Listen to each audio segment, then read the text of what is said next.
Hi, my name is Nathan Andrews, and welcome to the Stay Strong series. I have been involved with the Life Focus Society for a while, and I want to talk to you this morning about a thought that I read recently from the book Anonymous by Alicia Chole, where she talks about Jesus' temptations. And the thought that I have wanted to share with you is the one where he's led to the top of the temple, and Satan basically asks him to step off and show himself to the world. And of course, Jesus, knowing that that's not God's plan, rejects that offer. But the question is, which I wanted to look at, is did he even think about it in his mind? We know that he didn't do that physically, but did he also think about it in his mind, right? Did he stand there imagining what would it be like to receive the acclaim of the crowd if he was to step off the temple top pinnacle and not be hurt? I believe that even in his thought life, he refused to crave the attention that Satan was offering him. And we know from scripture that Jesus equates our thoughts and our actions as being equal.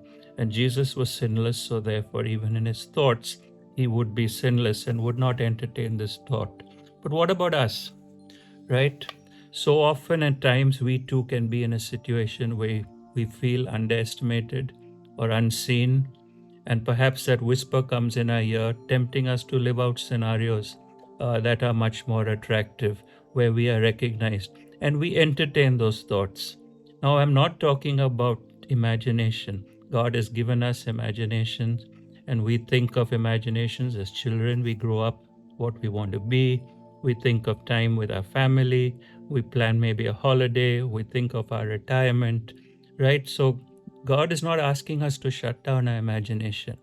But there are times when we start pandering to our cravings via imagination and creating scenarios in our mind where we are either more acclaimed, more well known, or we receive the acclamation that we think we deserve, which we're not getting in real life, or the love and affection perhaps that we're not getting in real life. And when we entertain those imaginations, then we're on dangerous ground, because really we are entertaining untruths, right? Those are not true thoughts.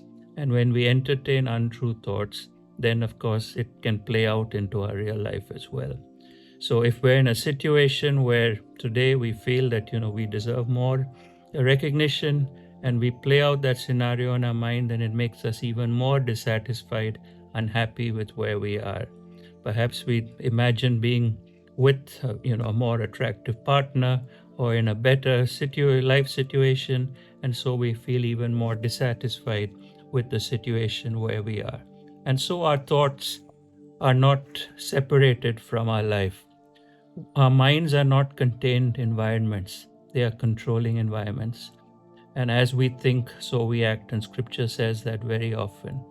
Jesus was able to resist Satan's temptation because his mind was stayed on God's scripture and on his Father's heart.